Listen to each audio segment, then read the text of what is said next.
Olá, boa noite e a paz a todos. Chegando para a meditação na Palavra de Deus, lendo no Evangelho de Jesus Cristo, escrito por Marcos, no capítulo 10, dos versículos 17 a 22. Assim está escrito: E pondo-se a caminho, correu para ele um homem, o qual se ajoelhou diante dele e lhe perguntou: Bom mestre, que farei para herdar a vida eterna?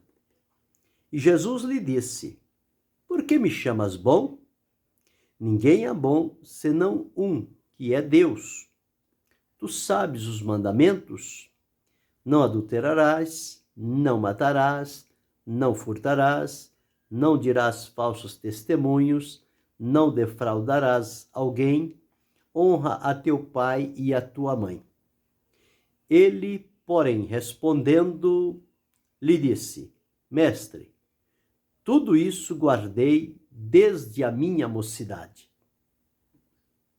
E Jesus, olhando para ele, o amou e lhe disse: Falta-te uma coisa.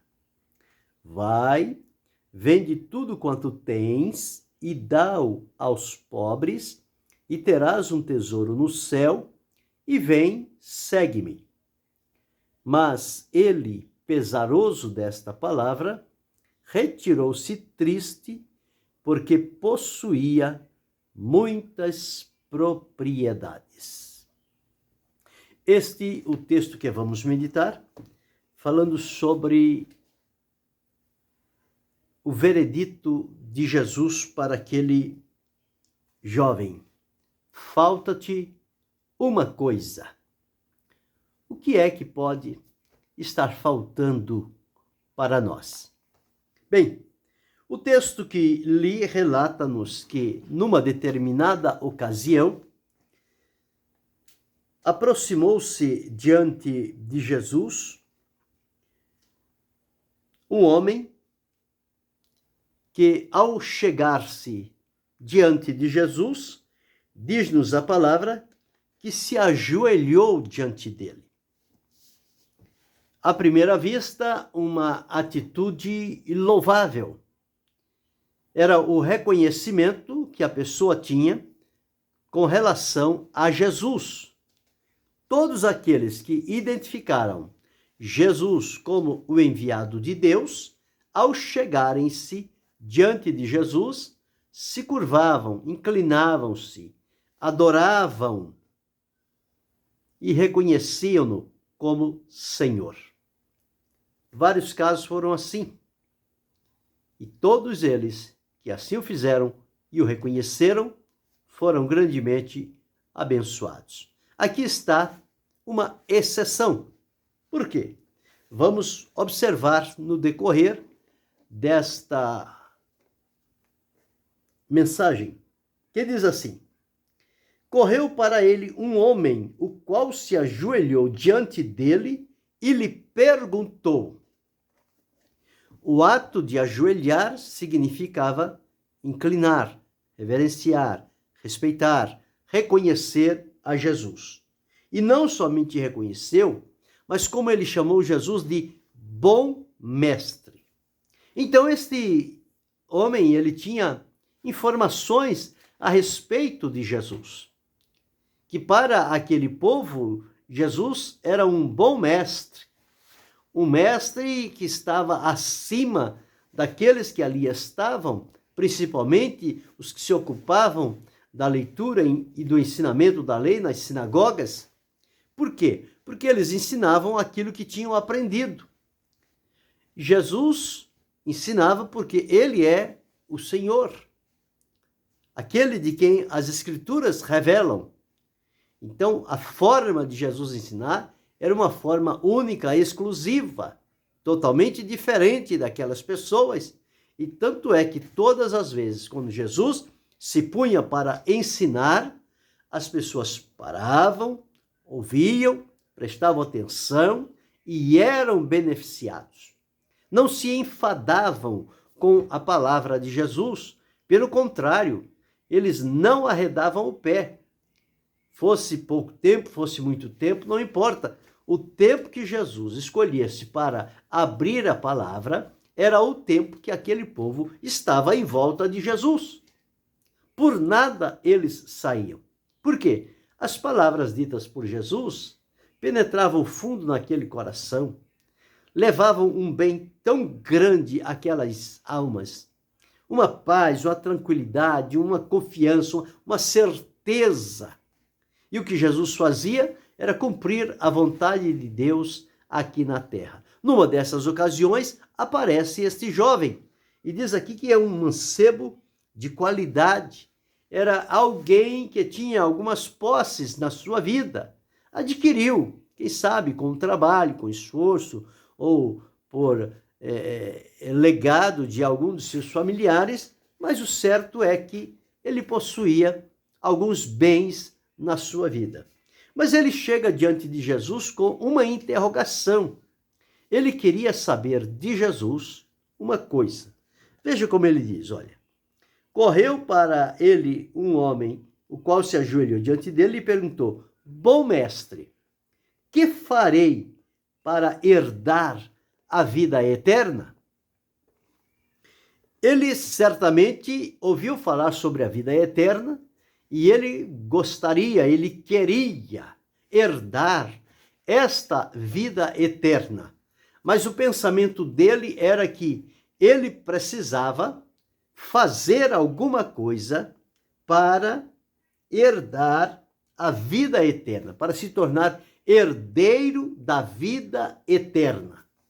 Então, o pensamento do lado humano sempre é o que eu preciso fazer para receber, para adquirir a bênção de Deus sobre a minha vida. No caso dele aqui, para se tornar um herdeiro da vida eterna. Bom mestre, o que eu preciso fazer? Que farei para herdar a vida eterna? Como que se a vida eterna dependesse do nosso oferecimento de alguma coisa? A vida eterna, à luz da Bíblia, ela vem como resultado de uma vida perdida, desgarrada, separada de Deus, mas que ao ouvir a palavra de Deus, é atraído por Jesus, se aproxima diante de Jesus, ouve a sua palavra, crer na palavra de Jesus, reconhece-o como Senhor e Salvador, arrepende-se dos seus pecados e coloca a vida aos cuidados do Senhor Jesus.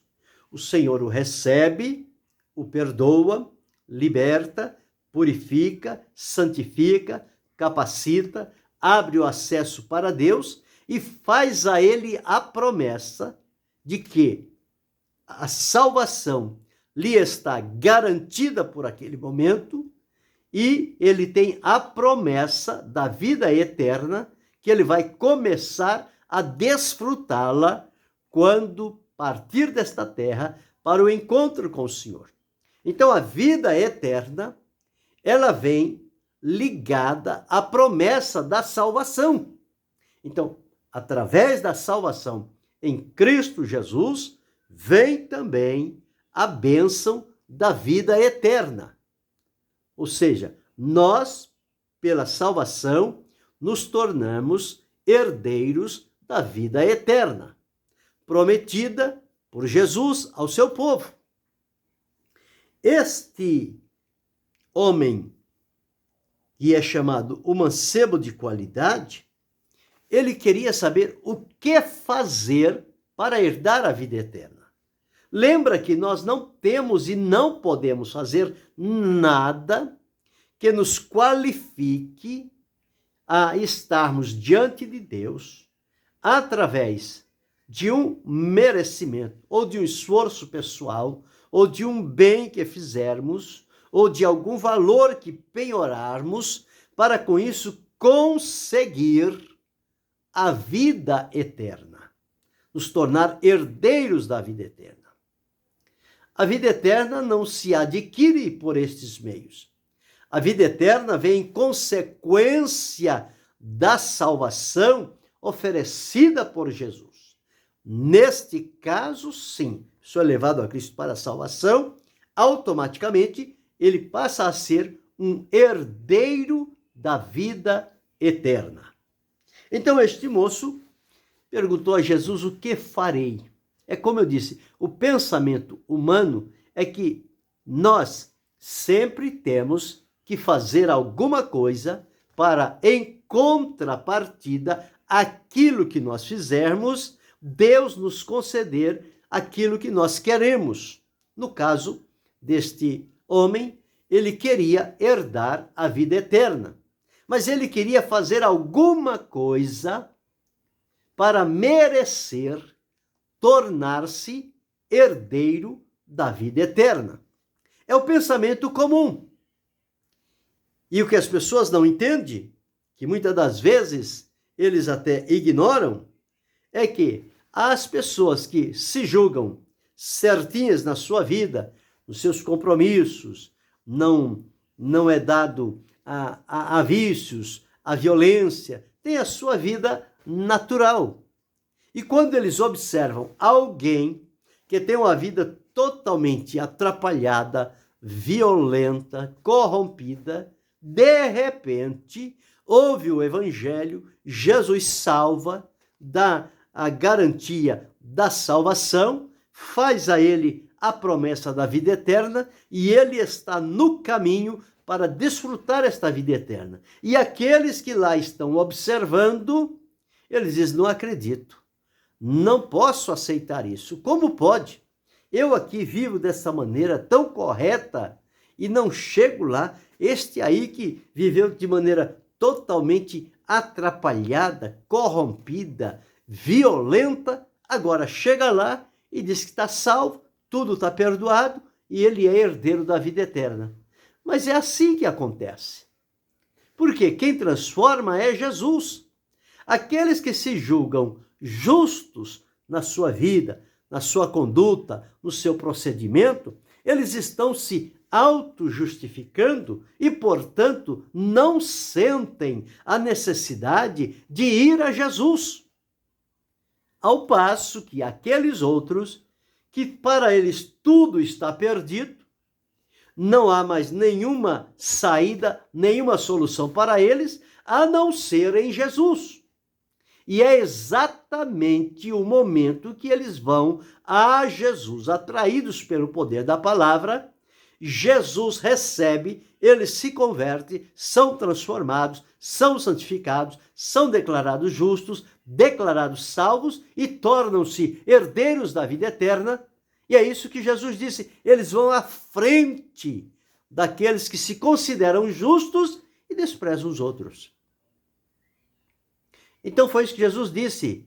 Os publicanos, as meretrizes, aquelas pessoas que a sociedade considerava como que já à margem da sociedade, sem nenhuma oportunidade de receber algum benefício de Deus, estes entram primeiro, porque se reconhecem pecadores e não procuram oferecer nada a Deus, porque eles sabem que não é desta forma. A maneira é colocar as vidas nas mãos do Senhor Jesus, deixar Ele transformar e libertar, e então as bênçãos de Deus virão como sequência a esta primeira bênção, que é a salvação completa e total através do Senhor Jesus Cristo. Mas este homem, ele queria fazer alguma coisa. Esse é o pensamento das pessoas da atualidade, como sempre foi. Lembra aquele mágico que, quando Pedro foi a Samaria e eles oraram por aquelas pessoas que estavam se convertendo e o Senhor estava revestindo eles com o poder do Espírito Santo, operando coisas maravilhosas diante daquelas pessoas? E aquele homem chegou então a Pedro e ofereceu dinheiro para receber o poder.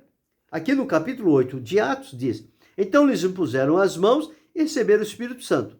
E Simão, vendo que pela imposição das mãos dos apóstolos era dado o Espírito Santo, lhes ofereceu dinheiro, dizendo: dai-me também a mim esse poder, para que aquele sobre quem eu puser as mãos receba o Espírito Santo. Quer dizer, ele ofereceu dinheiro. Ele quis fazer alguma coisa para receber aquela unção poderosa do Espírito Santo. Veja o que Pedro disse. Mas disse-lhe Pedro: o teu dinheiro seja contigo para a perdição, pois cuidaste que o dom de Deus se alcança por dinheiro. Tu não tens parte nem sorte nesta palavra, porque o teu coração não é reto diante de Deus. Arrepende-te, pois, dessa tua iniquidade e ora a Deus, para que porventura te seja perdoado o pensamento do teu coração. Então observa este Simão, ele viu a manifestação de Deus e ele ofereceu dinheiro para receber aquele poder e fazer as mesmas coisas. A semelhança deste homem que se apresenta diante de Jesus e diz: bom mestre, que farei para herdar a vida eterna? Ele não entendia como que se recebe a vida eterna. Ele achava que poderia fazer alguma coisa. E quando Jesus ouve e diz: por que me chamas bom? Ninguém é bom senão um, que é Deus. E então, Jesus faz algumas perguntas para aquele homem. Diz a ele o seguinte: tu sabes os mandamentos? E relatou alguns deles. Primeiro, não adulterarás, não matarás, não furtarás, não dirás falso testemunho, não defraudarás alguém e honra a teu pai e a tua mãe. 6 mandamentos Jesus fez referência aqui. Perguntou: tu sabes os mandamentos? Quando Jesus falou sobre estes mandamentos, aquele homem teve no coração um regozijo. E ele disse, sem duvidar, disse ao Senhor o seguinte: ele, porém, respondendo, lhe disse: mestre, tudo isso guardei desde a minha mocidade. Tudo isso eu tenho feito. Mas ele queria herdar a vida eterna e saber o que fazer. Quando Jesus pergunta os mandamentos, ele diz: eu já cumpro isso desde a mocidade, há muito tempo. Venho cumprindo os mandamentos. Jesus, conhecedor do interior da pessoa, ele viu o que havia no coração daquele homem e ele deu a ele uma palavra e disse o seguinte: e Jesus, olhando para ele, o amou e lhe disse. Jesus o amou, viu nele coisas que poderiam acontecer dependendo da atitude dele diante do que Jesus estaria para lhe dizer. Então Jesus disse-lhe: falta-te uma coisa. Tudo isso você tem feito, muito bem, louvável. Porém, falta-te uma coisa. E o que é que falta? Se ele disse: tudo isto guardei desde a mocidade. Tudo isso guardei desde a minha mocidade. E agora Jesus se volta para ele e diz: falta-te uma coisa. O que será que deve ter passado pela mente daquele homem? Ora, se tudo que Jesus perguntou ele já vinha fazendo há muito tempo, e agora Jesus diz a ele que lhe falta uma coisa, o que será esta coisa que falta? Quem sabe ele começou a pensar, a olhar introspectivamente para si e observar no seu coração, no seu interior ou à sua volta, o que é que está me faltando? Jesus disse para mim que falta uma coisa. O que é que está me faltando? Porque ele se julgava que nada lhe faltava. Ele estava pleno, ele estava completo e ele tinha algo para oferecer com o intuito de herdar a vida eterna. Agora chega Jesus e diz que falta alguma coisa, que falta uma coisa. E que coisa era esta que faltava? Como ele não descobriu, a percepção dele não chegou ao ponto central, o próprio Jesus, então, revela para ele o que é que está faltando. E olha o que Jesus diz para ele: vai, vende tudo quanto tens e dá-o aos pobres, e terás um tesouro no céu. E vem, segue-me. Foi isto o que Jesus disse. Jesus disse para ele o seguinte: vai, vende tudo quanto tens, dá-o aos pobres. Vender tudo o que ele tinha. Quem sabe quantos anos para conseguir aquilo que ele tinha naquele momento. E Jesus diz a ele: vai, vende tudo e dá-o aos pobres. Mas assegurou: e terás um tesouro no céu. Vem e segue-me. Jesus falou claro e completo. Vai, vende tudo que tens, dá-o aos pobres, terás um tesouro no céu, e vem e segue-me. Bem, ele não queria herdar a vida eterna. A vida eterna não é desta terra. A vida eterna é com Deus. E quando Jesus observou a condição do coração daquele homem, porque nas riquezas, nas posses que ele tinha, ele queria oferecer alguma coisa para herdar a vida eterna. Quando Jesus diz a ele para vender o que tem e dar aos pobres, e assegurou que em ele fazendo assim, ele teria, na ocasião lá, Jesus disse: tem e terás um tesouro no céu. Olha, um tesouro no céu é algo que, por maior que seja a condição da pessoa, a riqueza, os bens, as propriedades que ele tenha aqui na terra, não se compara ao valor de um tesouro no céu. E Jesus abriu para ele isto. Só dependia dele. Jesus disse: vai, vende tudo quanto tens, dá aos pobres e terás um tesouro no céu. E depois de feito isto, vem e segue-me. É seguindo a Jesus que ele ia desfrutar da salvação, da libertação, do perdão, da vida com Deus, e ter como acompanhante da salvação a promessa da vida eterna que ele tanto queria adquirir, mas de acordo com os seus recursos. E Jesus modificou o pensamento daquele homem, que não é daquela maneira como ele estava pensando que se herda a vida eterna. E quando Jesus disse esta palavra, ele, ao invés de dar-se por satisfeito e agradecido, porque Jesus abriu para ele como as coisas iriam acontecer, pelo contrário, ele ficou triste. Diz aqui no versículo 22. Mas ele, pesaroso desta palavra, retirou-se triste, porque possuía muitas propriedades. Então, observa aqui. Ele queria a vida eterna. Quando Jesus coloca as condições, ele recusa, ele não aceita. E ele fecha o coração, deixa-se dominar pela tristeza. A tristeza vai corroendo ele por dentro e ele então vai embora. Por quê?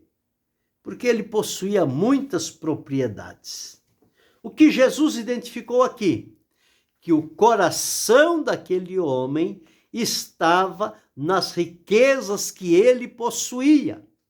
E enquanto o coração dele estivesse voltado para as riquezas que possuía, ele não teria como cumprir a orientação de Jesus e receber o tesouro do céu.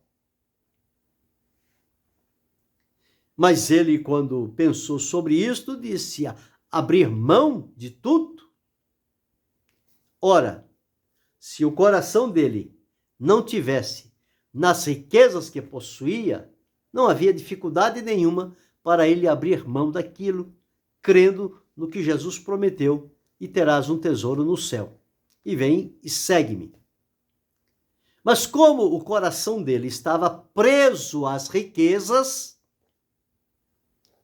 ele decidiu não abrir mão do que possuía, porque lá estava o coração dele, e rejeitou a oportunidade oferecida por Jesus. E então, nada se lhe aproveitou, porque o coração estava dominado pelas riquezas. O Senhor Jesus disse que aonde o homem colocar o coração, é aquilo que vai dominar a vida da pessoa. Se colocar as riquezas no coração, elas se tornarão um laço, um embaraço, e a pessoa ficará impedida de servir a Deus por conta disto. Ao passo que, se ele colocasse as propriedades, os bens que possuía, no seu devido lugar, e o coração disponível para Deus, certamente a presença de Deus traria refrigério, alegria e esperança àquele coração. Mas Jesus tocou no ponto central. O coração dele estava nos bens que possuía, na riqueza. E Jesus então diz: dificilmente os ricos entrarão no reino dos céus, não por serem ricos, mas por terem o coração segurado nas riquezas. E ele então perdeu a oportunidade de receber o que inicialmente desejou, que era herdar a vida eterna. Quando Jesus mostra o caminho, ele ignora, entristece-se e já não quer mais conversa com Jesus, e ele vai embora. Sem a salvação, sem a promessa da vida eterna, com tristeza, mas há pouco ele tinha dito que guardava todos os mandamentos desde a mocidade, mas faltou tirar a riqueza do coração, ou o coração da riqueza, dos bens que possuía. E foi exatamente isto que serviu de pedra de tropeço para aquela vida, e não conseguiu, com Jesus, a salvação, porque se negou a cumprir o que Jesus orientou para ele. Então Jesus disse: falta-te uma coisa central.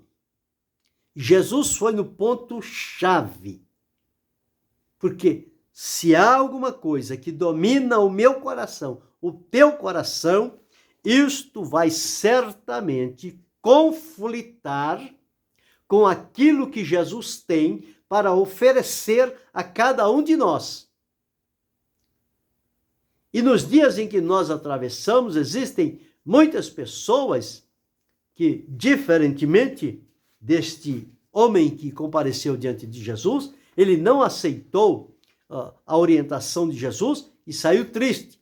Mas nos nossos dias há muitos que querem, por um lado, servir a Deus e, por outro lado, colocar o coração nos bens, nas propriedades, na riqueza que possui e servir a Deus.